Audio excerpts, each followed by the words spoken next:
வருங்கால ஆசிரியர் பெருமக்கள் அனைவருக்கும் வணக்கம். இந்த வீடியோ டிஎன்டிஇடி தாள் 2க்கு உண்டான சைக்காலஜிக்கு உண்டான 10வது யூனிட்டுக்கான செகண்ட் பார்ட் ஆஃப் வீடியோ. ஏற்கனவே ஒரு பார்ட் பார்த்துருக்கோம், இது 2வது பார்ட் வீடியோ. இதோட பார்த்திங்கன்னா சைக்காலஜிக்கு உண்டான 10 யூனிட்டுக்கு உண்டான கொஷின்ஸ் முடிந்தது. இந்த 10 யூனிட்டுக்கு உண்டான பிடிஎஃப் பார்த்திங்கன்னா இந்த வீடியோ கீழே பார்த்திங்கன்னா டெலகிராம் லிங்க் இருக்குது, அந்த லிங்க்லேயும் உங்களுக்கு போஸ்ட் பண்ணுறோம்.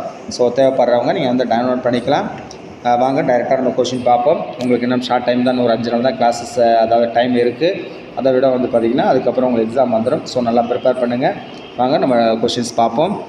ஃபஸ்ட் கொஷின், சிசிஇ என்பதன் விரிவாக்கம் என்ன? தொடர்ச்சியான விரிவான மதிப்பீடு.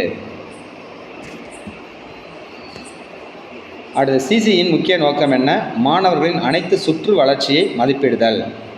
சிசிஇயில் தொடர்ச்சியான கண்டினியூஸ் என்ற சொல் எதை குறிக்கிறது? ஆண்டு முழுவதும் வழக்கமான மற்றும் தொடர்ச்சியான மதிப்பீடு. Option A. சிசிஇயில் விரிவான காம்ப்ரஹென்சிவ் என்ற சொல் எதை குறிக்கிறது? Option B. கல்வி மற்றும் இணை கல்வி அம்சங்களை உள்ளடக்கியது. அடுத்து, சிசிஇயில் மதிப்பீடு எத்தனை வகைகளாக பிரிக்கப்படுகிறது? 2 வகைகளாக பிரிக்கப்படுகிறது. இது ஒரு கொஷின் கேட்கலாம். சிசிஇயில் மதிப்பீடு என்பது எவாலுவேஷன் எப்படிங்கிறது எத்தனை வகைகளாக பிரிக்கப்படுகிறது அப்படின்னு பார்த்தீங்கன்னா 2 வகைகளில் பிரிக்கப்படுகிறது. ஒன்று வடிவ மதிப்பீடு, இன்னொன்று தொகுப்பு மதிப்பீடு. வடிவ மதிப்பீடு ஃபார்மேட்டிவ் அசஸ்மெண்ட் எதற்கு பயன்படுத்தப்படுகிறது? Option B. கற்றல் செயல்முறையின் போது மாணவர்களின் முன்னேற்றத்தை கண்காணிக்க. கற்றல் செயல்முறையின் போது மாணவர்களின் முன்னேற்றத்தை கண்காணிக்க ஃபார்மேட்டிவ் அசஸ்மெண்ட் வடிவ மதிப்பீடு பயன்படுத்தப்படுகிறது. அடுத்து, தொகுப்பு மதிப்பீடு சம்மேட்டிவ் அசஸ்மெண்ட் எதற்கு பயன்படுத்தப்படுகிறது அப்படின்னு பார்த்தீங்கன்னா ஒரு குறிப்பிட்ட கற்றல் காலத்தின் இறுதியில் மாணவர்களின் ஒட்டுமொத்த கற்றலை மதிப்பிட. Option B. 8வது கொஷின், சிசிஇயின் கீழ் மாணவர்களுக்கு வழங்கப்படும் கருத்துக்கள் எவ்வாறு இருக்க வேண்டும்? Option B. ஆக்கப்பூர்வமான மற்றும் மேம்பாட்டிற்கான வழிகாட்டுதலுடன் இருக்க வேண்டும். 9வது கொஷின், சிசிஇ மாணவர்களின் மன அழுத்தத்தை எவ்வாறு குறைக்கிறது? சிசிஇ மாணவர்களின் மன அழுத்தத்தை எவ்வாறு குறைக்கிறது அப்படின்னு பார்த்தீங்கன்னா ஆப்ஷன் பி. ஒரே ஒரு இறுதித் தேர்வின் முக்கியத்துவத்தை குறைப்பதன் மூலம். இந்த டாப்பிக்கோட 10வது கொஷின், சிசிஇயில் இணை கல்வி அம்சங்களை மதிப்பிடுவதற்கு பயன்படுத்தப்படும் சில கருவிகள் யாவை? திட்டப்பணிகள், கவனிப்புகள், குழு செயல்பாடுகள் மற்றும் விவாதித்தல். Option B. 11வது கொஷின், சிசிஇ எவ்வாறு மாணவர் மைய கற்றலை ஊக்குவிக்கிறது? Option B. மாணவர்களின் தனிப்பட்ட தேவைகள் மற்றும் கற்றல் பாணிகளுக்கு முக்கியத்துவம் அளிப்பதன் மூலம். Option B. அடுத்து 12வது கொஷின், ஆசிரியர்கள் சிசிஇயை திறம்பட செயல்படுத்த என்ன தேவை? Option B. புதிய மதிப்பீட்டு உத்திகள் மற்றும் கருத்துக்களை வழங்கும் திறன்கள் குறித்த பயிற்சி. Option B. அடுத்து 13வது கொஷின், ஒரு மாணவரின் சமூக மற்றும் உணர்ச்சி வளர்ச்சியை கண்காணிப்பது சிசிஇயின் எந்த அம்சத்தின் கீழ் வருகிறது? Option B.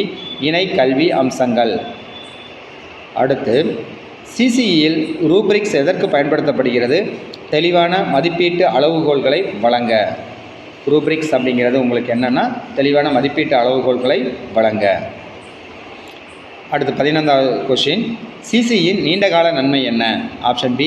கற்றல் ஒரு தொடர்ச்சியான செயல்முறை மற்றும் வாழ்க்கை திறன் மேம்பாட்டிற்கு உதவும்.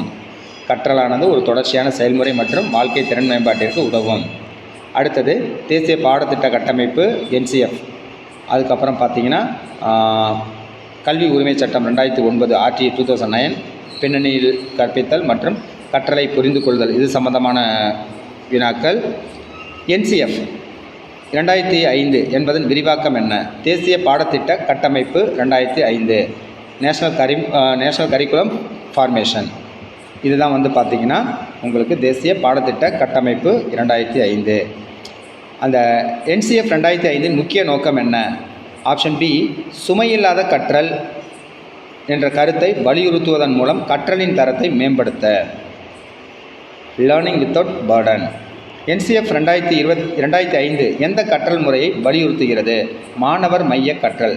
NCF 2005ங்கிறது மாணவர் மைய கற்றல் என்ற முறையை வலியுறுத்துகிறது. அடுத்து, NCF 2005 படி அறிவு எவ்வாறு கட்டமைக்கப்படுகிறது? மாணவர்கள் தங்கள் சொந்த அனுபவங்கள் மூலம் அறிவை கட்டமைக்கிறார்கள். அடுத்த கொஷின், NCF 2005 5 வழிகாட்டும் கோட்பாடுகளில் ஒன்று என்ன?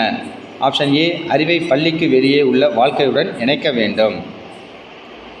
6வது கொஸ்டின், ஆர்டி சட்டம் 2009 என்பதன் விரிவாக்கம் என்ன? ஆப்ஷன் ஏ கல்வி உரிமை சட்டம், ரைட் டு எஜுகேஷன், 2009. ஆர்டி சட்டம் 2009 முக்கிய நோக்கம் என்ன அப்படின்னு பார்த்தீங்கன்னா 6 முதல் 14 வயது வரையிலான அனைத்து குழந்தைகளுக்கும் இலவச மற்றும் கட்டாய கல்வியை வழங்க. அடுத்து ஆர்டி சட்டம் 2009 படி எந்த வயது வரையிலான குழந்தைகளுக்கு கல்வி கட்டாயமாக்கப்பட்டுள்ளது? 6 முதல் 14 வயது வரை. ஆர்டி சட்டம் 2009 பள்ளிகளில் எதை உறுதி செய்கிறது? ஆப்ஷன் பி போதுமான உள்கட்டமைப்பு மற்றும் ஆசிரியர்கள் இருக்க வேண்டும். போதுமான உள்கட்டமைப்பு மற்றும் ஆசிரியர்கள் இருக்க வேண்டும். ஆர்டி சட்டம் 2009 படி எந்த குழந்தையும் எந்த வகுப்பிலும் எப்படி இருக்கக்கூடாது அப்படின்னு பார்த்தீங்கன்னா நிறுத்தப்படவோ அல்லது வெளியேற்றப்படவோ இருக்கக்கூடாது. என்சிஎஃப் 2005 மற்றும் ஆர்டிஇ 2009, என்சிஎஃப்ங்கிறது 2005, அதேமாதிரி ஆர்டிஇ 2009 இரண்டும் எந்த வகையான ஆசிரியரை எதிர்பார்க்கின்றன? ஆப்ஷன் பி மாணவர்களுக்கு வசதி செய்பவர், ஃபெசிலிட்டேட்டர் மற்றும் வழிகாட்டி. ஆர்டி சட்டம் 2009 தனியார் பள்ளிகளில் எந்த பிரிவினருக்கு ஒதுக்கீட்டை கட்டாயமாக்கப்பட்டுள்ளது? ஆப்ஷன் பி பொருளாதார ரீதியாக பின்தங்கிய பிரிவினருக்கு 25% இடங்கள். இந்த 25% வந்து பார்த்திங்கன்னா எக்கனாமிக்கலி வீக்கர் செக்ஷன் அந்த இதில் இருக்க ஸ்டூடெண்ட்ஸுக்காக வந்து பார்த்திங்கன்னா ஆர்டி சட்டம் தனியார் பள்ளிகளில் இடஒதுக்கீடை இவர்களுக்கு தருகிறது. என்சிஎஃப் 2005 கல்வித்துறையில் எந்த அணுகுமுறையை பரிந்துரைக்கிறது? பல்துறை அணுகுமுறை, மல்டி டிசிப்ளினரி அப்ரோச் மற்றும் ஒருங்கிணைந்த கற்றல். 14வது கொஸ்டின், என்சிஎஃப் 2005 குழந்தைகளின் கற்றல் அனுபவங்களில் எதை மேம்படுத்த வலியுறுத்துகிறது? ஆப்ஷன் பி செயலில் பங்கேற்பு மற்றும் கைகோர்த்து செய்யும் கற்றல், ஹேண்ட்ஸ் ஆன் லேர்னிங். அடுத்து ஆர்டி சட்டம் 2009 ஆசிரியர் மாணவர் விகிதம், பீப்புள் டீச்சர் ரேஷியோ தொடர்பான விதிகள் எதற்கு உதவுகின்றன? ஒவ்வொரு குழந்தைக்கும் போதுமான கவனம் கிடைப்பதை உறுதி செய்ய, ஒவ்வொரு குழந்தைக்கும் போதுமான அட்டென்ஷன் இருக்கணும் அப்படிங்கிறதை உறுதி செய்வதற்காகத்தான் பீப்புள் டீச்சர் ரேஷியோ ஆர்டி சட்டம் 2009 இருக்கிறது. அடுத்து ஒரு டிஜிட்டல் வகுப்பறையில் மாணவர்கள் ஒருவருக்கொருவர் மற்றும் ஆசிரியருடன் தொடர்பு கொள்ள உதவும் கருவி எது? ஆன்லைன் கலந்துரையாடல் மன்றங்கள் மற்றும் சமூக தளங்கள். மைக்ரோசாஃப்ட் டீம்ஸ் அல்லது கூகுள் கிளாஸ் ரூம் போன்ற கற்றல் மேலாண்மை அமைப்புகள், எல்எம்எஸ் லேர்னிங் மேனேஜ்மெண்ட் சிஸ்டம் எதற்கு பயன்படுத்தப்படுகின்றன? ஆப்ஷன் பி பாட உள்ளடக்கத்தை நிர்வகிக்கவும், வீட்டு பாடங்களை சமர்ப்பிக்கவும், மாணவர்களுடன் தொடர்பு கொள்ளவும் உதவுகின்றன. அடுத்து flipped classroom. Flipped classroom என்றால் என்ன? ஃப்ளிப்டு கிளாஸ் ரூம் என்பது மாணவர்கள் பாடங்களை வீட்டிலேயே வீடியோ கால் மூலம் கற்றுக்கொண்டு வகுப்பறையில் பயிற்சிகள் மற்றும் கலந்துரையாடல்களில் பங்கேற்பது. மாணவர்கள் வந்து பார்த்திங்கன்னா எல்லாமே ஆன்லைன்லேயே படிச்சுட்டு அதை பற்றினதை கிளாஸ் ரூமில் வந்து பார்த்திங்கன்னா டிஸ்கஸ் பண்ணுறது. ஒரு ஆடியோ பாட்காஸ்ட் கல்வித்துறையில் எவ்வாறு பயன்படுத்தப்படலாம்? ஒரு ஆடியோ பாட்காஸ்ட் வந்து கல்வித்துறையில் எவ்வாறு பயன்படுத்தலாம் அப்படின்னு பார்த்தீங்கன்னா செவிவழி கற்றலை மேம்படுத்தவும், விரிவுரைகள் அல்லது நேர்காணல்களை வழங்கவும். Option B. அடுத்தது பிளண்டட் லேர்னிங் என்பது எதை குறிக்குது? பிளண்டட் லேர்னிங் அப்படிங்கிறது பாரம்பரிய நேருக்கு நேர் கற்றல் மற்றும் ஆன்லைன் கற்றலின் கலவை. பிளண்டட் லேர்னிங் அப்படிங்கிறது நேருக்கு நேர், அந்த டைரக்ட் லேர்னிங், அதுக்கப்புறம் பார்த்திங்கன்னா ஆன்லைன் லேர்னிங் ரெண்டுமே சேர்ந்த கலவை தான் பிளண்டட் லேர்னிங்.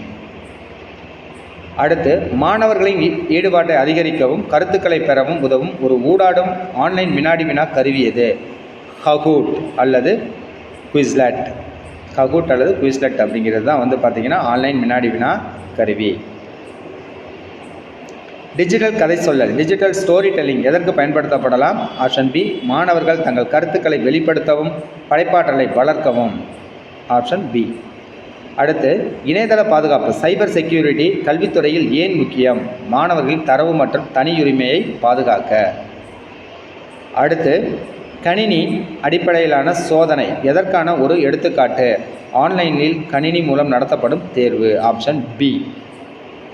அடுத்து கற்றல் வளங்களை நிர்வகிக்கவும் பாடத்திட்டத்தை உருவாக்கவும் ஆசிரியர்கள் பயன்படுத்தும் கருவி எது? எல்எம்எஸ் கற்றல் மேலாண்மை அமைப்பு.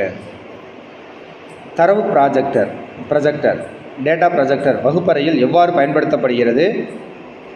கணினியிலிருந்து படங்களையும் வீடியோக்களையும் திரையில் காட்ட. அடுத்த கொஸ்டின், டிஜிட்டல் வாட்டர் மார்க் எதற்கு பயன்படுத்தப்படலாம்? டிஜிட்டல் உள்ளடக்கத்தின் ஆசிரியத்துவத்தை அல்லது உரிமையை குறைக்க. டிஜிட்டல் கல்வியறிவு, டிஜிட்டல் லிட்ரஸி என்பதன் பொருள் என்ன? டிஜிட்டல் கருவிகள், வலைத்தளங்கள் மற்றும் தகவல் தொடர்பு தளங்களை திறம்பட மற்றும் பாதுகாப்பாக பயன்படுத்தும் திறன். Option B. அடுத்து, கல்வித்துறையில் சமூக வலைப்பின்னல் தளங்கள் எவ்வாறு பயன்படுத்தப்படலாம்? கல்வி உள்ளடக்கத்தை பகிரவும், கூட்டுப் பணிகளில் ஈடுபடவும், கற்றல் சமூகங்களை உருவாக்கவும். அடுத்து, ஒரு வலைப்பதிவு பிளாக் கல்வித்துறையில் எவ்வாறு பயன்படுகிறது? மாணவர்கள் தங்கள் எழுத்துக்களை பகிரவும், கருத்துக்களை பெறவும் பயன்படுகின்றன. அடுத்து, வகுப்பறையில் ஸ்மார்ட் போன்களை பயன்படுத்துவதற்கான ஒரு நன்மை என்ன? உடனடி தகவல்களை அணுகவும், கற்றல் பயன்பாடுகளை பயன்படுத்தவும். Option B. எஜுடெக் எட்டெக் என்பது எதை குறிக்கிறது? கல்விக்கான தொழில்நுட்பம். ஒரு விக்கி கல்வித்துறையில் எவ்வாறு பயன்படுகிறது? மாணவர்களிடையே கூட்டுப்பணி மற்றும் உள்ளடக்கத்தை உருவாக்க. அடுத்து, தனிப்பயனாக்கப்பட்ட கற்றல் பர்சனலைஸ்ட் லேர்னிங் ஐசிடி மூலம் எவ்வாறு எளிதாக்கப்படுகிறது? ஒவ்வொரு மாணவரின் கற்றல் பாணி மற்றும் வேகத்திற்கு ஏற்ப உள்ளடக்கத்தை மாற்றி அமைப்பதன் மூலம். அடுத்து, கிளவுட் கம்ப்யூட்டிங் கல்வித்துறையில் என்ன நன்மை அளிக்கிறது? எங்கிருந்தும் வலைதளங்கள் மற்றும் தரவை அணுகுவதற்கான எளிமை.